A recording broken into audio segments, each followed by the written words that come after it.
yan sa mga rason kung bakit ako nag-resign sa Department of Education.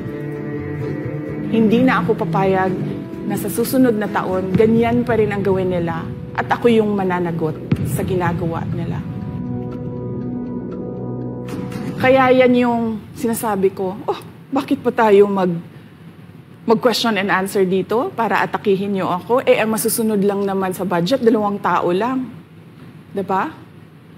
Ang susunod nun na halimbawa ko ay yung budget ng Office of the Vice President. Kung makikita nyo, September 2023, merong lumabas na press release ang Makabayan Bloc. Sabi nila, may meeting kami with Congressman Martin Romualdez. Pinag-uusapan namin ang pagtanggal ng confidential funds. September yon. Pagkatapos nun, nagkwento sa akin ng isang congressman. Sabi niya, lumapit daw sa kanya si congressman ko at sinabihan siya na tatanggalin namin ang confidential funds ni Inday Sara. Hindi ba siya magagalit? Ang sagot naman sa kanya nung kaibigan ko na congressman, alam mo, si Inday Sara, walang pakialam sa pera yan. Magtatrabaho yan kahit anong budget. Alam niya yan. Dahil alam din niya, limitado ang pera ng gobyerno. Kaya magtatrabaho yan. Trabaho lang ang gusto niyan. Sinabihan siya. Inulit pa niya yung tanong. Tinanong niya yung congressman, sigurado ka ba na hindi magagalit si Inday Sara? Sabi niya, hindi. Kaya kung makita ninyo, doon sa budget hearing ng Office of the Vice President, ay dinefend namin ng maayos kung paano gagamitin ang confidential funds. Napapabilis ang trabaho, napapadali ang trabaho, dahil nakatarget yung mga proyekto. Pero pagkatapos nung plenary namin sa House, ay kaagad na lumabas, di ba? Walang 2 oras lumabas ang statement ni Congressman Zaldico. Ano sabi niya? Unanimous decision ng party leaders under the leadership of Congressman Martin Romualdez, tatanggalin namin ang confidential funds. At para hindi halata na inaatake nila ako, tinanggalan din nila yung mga iba pang mga departments ng kanilang confidential funds. So nakikita nyo, bumulong ang Makabayan Bloc kay Martin Romualdez. At dahil sa kagustuhan ni Martin Romualdez na hindi siya atakihin, at dahil sa gusto niyang suportahan ang Makabayan at ang NPA, nakinig siya. At ang ginawa niya, tanggalin yung budget. Alam na nila kung anong gagawin nila bago pa kami pumunta sa plenary ng House. Hindi ko alam yon. Kasi nasabihan na lang ako nung kaibigan kong congressman pagkatapos na. Nung nakita ko na nagsabi si Zaldico, tanggalin niya ang confidential funds ng Office of the Vice President. So doon ko na lang naintindihan na aatake sila gamit ang confidential funds.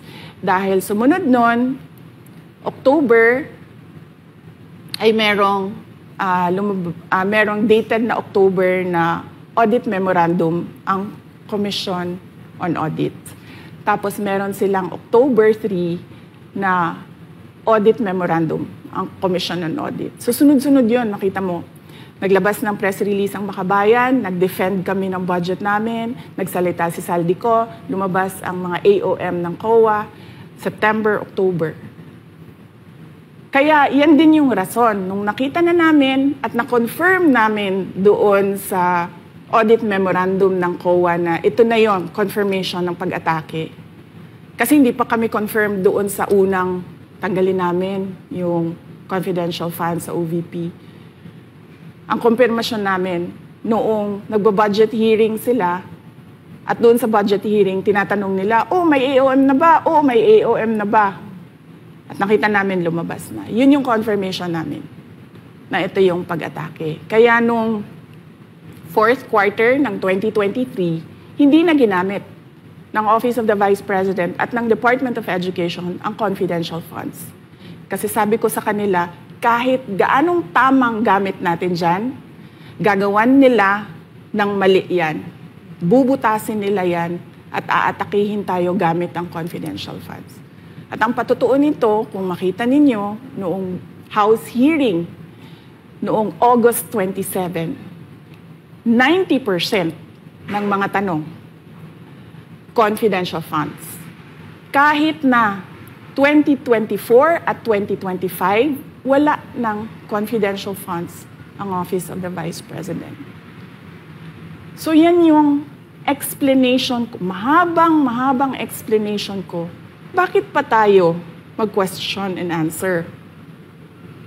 Para atakihin ninyo ako? Tapos, alam naman nating lahat. Congressman Zaldico, Congressman Martin Romualdez lang ang nagdidesisyon sa budget ng bayan.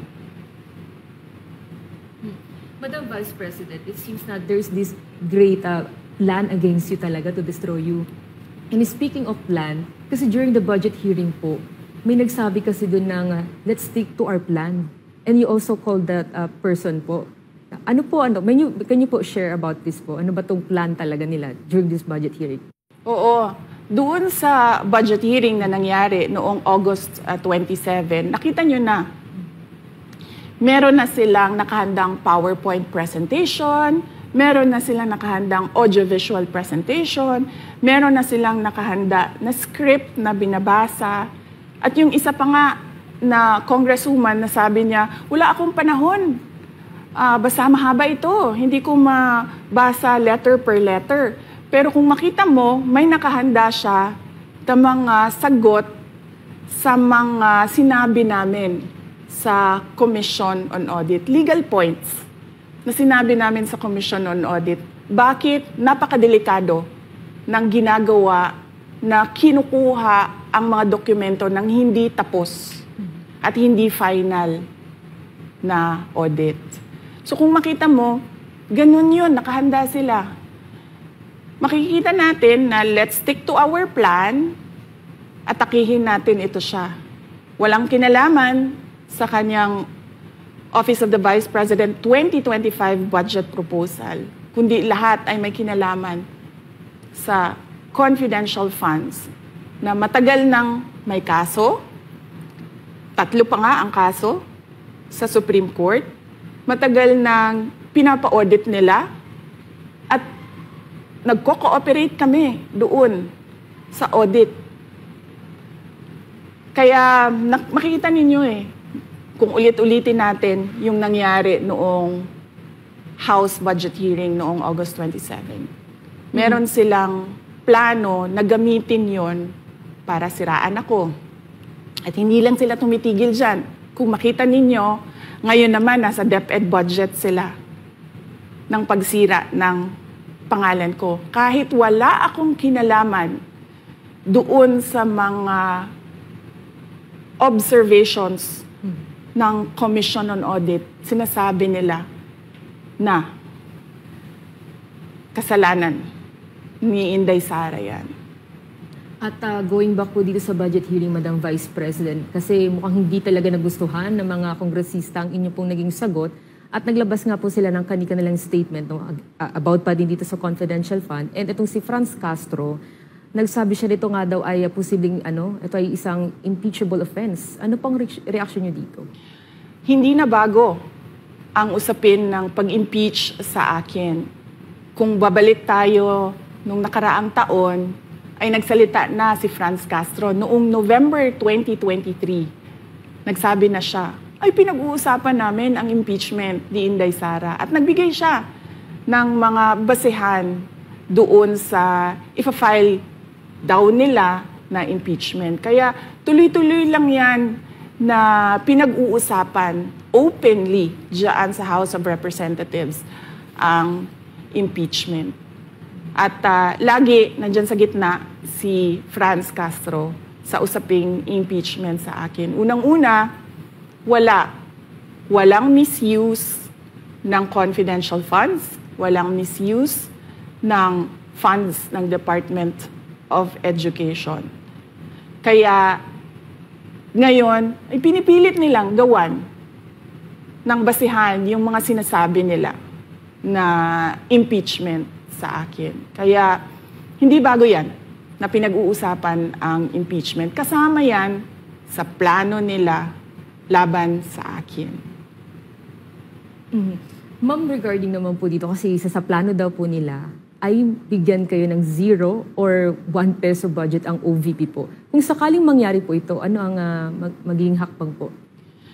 Narinig din namin na merong defunding, i-defund daw ang Office of the Vice President budget. Narinig din namin na posibleng piso lang ang ibigay na budget sa Office of the Vice President.